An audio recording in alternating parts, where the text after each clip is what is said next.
اچھا، ایک اور سوال ہے میزانی کے حوالے سے کہ نماز میں بات نہ کرنے اور شائستہ و مناسب لباس پہننے کو نماز کے آداب کے تحت آپ نے بیان کیا ہے، جبکہ جو فقہاء ہیں وہ نماز میں بات کرنے اور سطر ظاہر ہونے کو مفسدات نماز میں شمار کرتے ہیں۔ تو یہ آداب کا خیال نہ رکھا جائے تو نتیجے کے لحاظ سے نماز مفسد ہو جاتی ہے۔ فقہاء اور آپ کے زاویے میں کیا کوئی فرق ہے؟ یہ میرا جو زاویہ ہے پورے دین کو بیان کرنے کا، وہ ان اصطلاحات میں بند نہیں کیا جا سکتا۔ میں نے ایک بالکل دوسرا طریقہ اختیار کیا ہے۔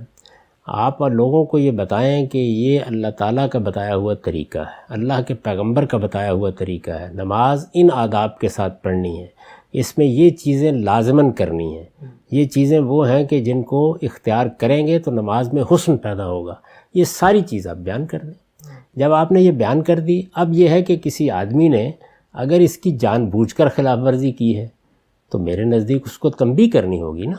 وہ آدمی جب ہمارے سامنے آئے گا تو اس کی صورتحال کے لحاظ سے کوئی عالم اس کو بتا دے گا کہ تمہیں یہ نہیں کرنا چاہیے تھا، جانتے بوجھتے کیا۔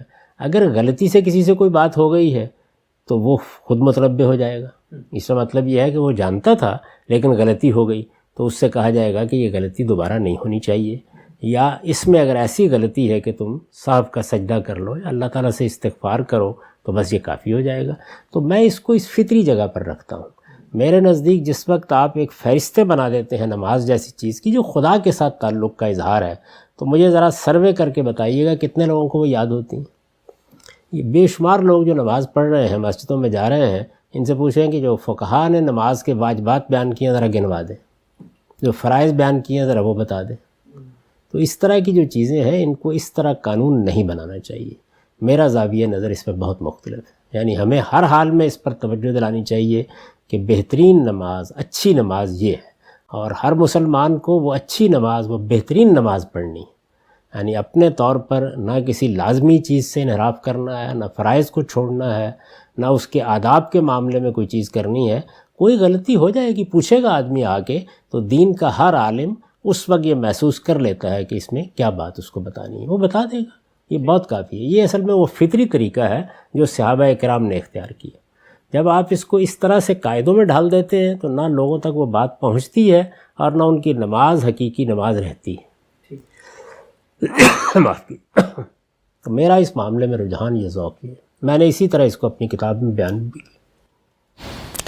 اچھا، ہم سے جو ابھی آپ نے بات فرمائی، اس سے تو ایک بالکل ایک ڈیفرنٹ اپروچ سامنے آتی ہے۔ میں پوچھنا آپ سے چاہتا ہوں، جب ہم مثلا فقہ کی کتابیں کھولتے ہیں تو اس میں تو یہاں تک بتایا گیا ہوتا ہے کہ اب جب کہا گیا ہے کہ آپ نے وضو کرنا ہے اور اس کے لیے پانی جو ہے وہ پاک ہونا چاہیے، تو یہ تو ایک فطری ضرورت پیدا ہوتی ہے نا۔ پاک پانی کیا ہوتا ہے، اس میں رقت و میلان کی بحث کی جائے، اس میں بتایا جائے مائی جاری کیا ہوتا ہے، اس کی چوڑائی لمبائی کیا ہے، اور اس میں مثلا اگر کوئی فاسد گر گیا ہے، چڑیا مر گئی ہے تو کتنے ڈول نکالے جائیں۔ تو یہ ساری بحثیں تو پھر انسانی علم آپ سے آپ پیدا کر لیتا ہے نا، یہ مفروضات تو پھر سامنے آ جاتے ہیں۔ کیا ضرورت ہے؟ یعنی جس پانی کو لوگ استعمال کرنا اپنے لیے موضوع سمجھتے ہیں اسی سے ان کو وضو بھی کرنا چاہیے، اور جس پانی سے ان کو ویسے استعمال کرنے میں کراہت محسوس ہوتی ہے اس میں تیمم کر لینا چاہیے، یا اچھا پانی میسر کرنے کی کوشش کرنی چاہیے۔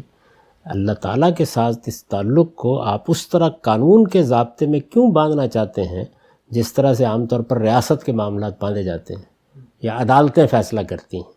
اس میں بندے کے اندر یہ شعور پیدا کریں کہ اس نے پاکیزگی اختیار کرنی ہے، پاکیزہ رہنا ہے، وضو کرنا ہے، تو یہ اللہ کے حضور میں پاکیزہ ہو کر حاضر ہونے کے آداب میں سے ہے۔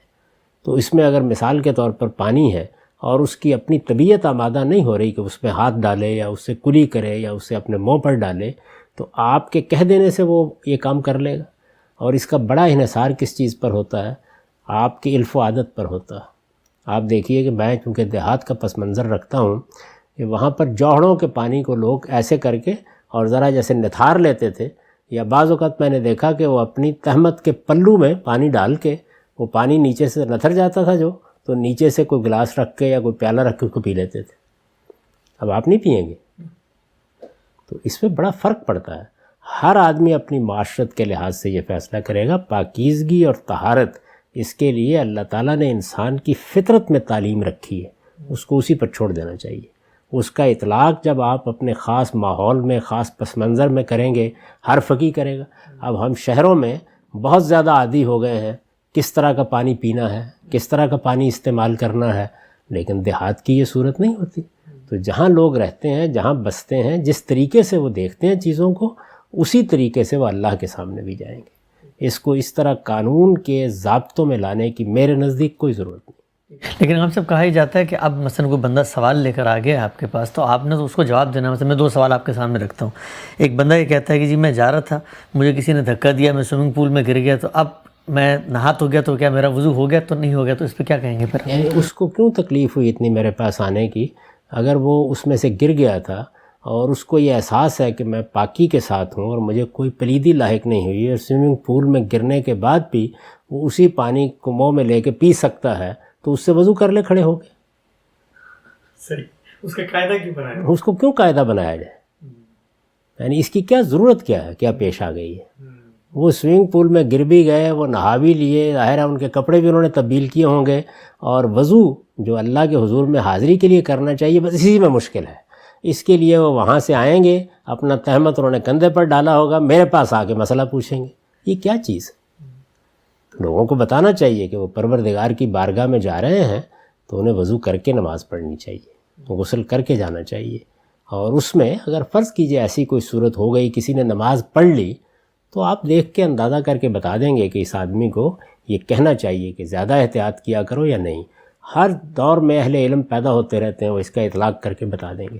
اس لیے میں فقہ کو کوئی جامد چیز نہیں سمجھتا۔ یہ یوں نہیں ہے کہ فقہ کی ضرورت نہیں ہے، یہ جامد چیز نہیں ہے۔ اللہ تعالیٰ ایسے اہل علم پیدا کرتا رہتا ہے جس سے لوگ رہنمائی لے کر خود یہ فیصلے کرتے رہتے ہیں۔ اس کو اسی فطری رفتار سے آگے بڑھتے رہنا چاہیے۔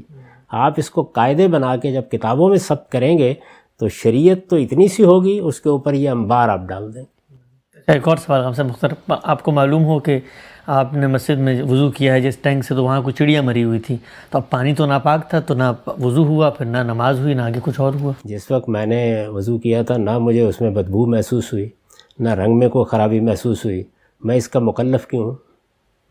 میں نے وضو کیا، میں نماز پڑھ لی، اس وقت میرا علم یہی تھا، بات ختم ہو گئی۔ میں آپ کو بتاؤں، خود میرے ساتھ یہ واقعہ پیش آیا۔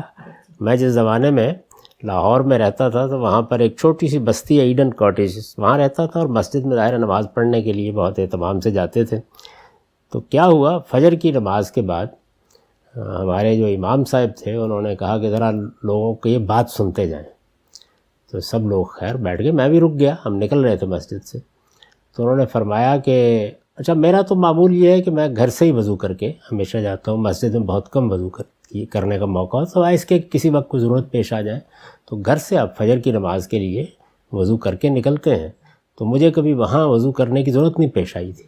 لیکن انہوں نے روک کر کہا کہ کل یہ معلوم ہوا ہے کہ کوئی چڑیا ہمارے ہاں پانی کے ٹینک میں گر گئی تھی، اور اندازہ یہ کیا گیا ہے کہ وہ 15 دن سے وہاں تھی، تو لوگ 15 دن کی اپنی نمازیں دہرا لیں۔ تو میں نے دیکھا کہ لوگ بڑے پریشان کھڑے ہوئے ہیں، ان کی سمجھ میں نہیں آ رہا کیا کرنا چاہیے۔ تو بعد میں نے ان کی خدمت میں عرض کیا کہ اس کی کیا ضرورت تھی؟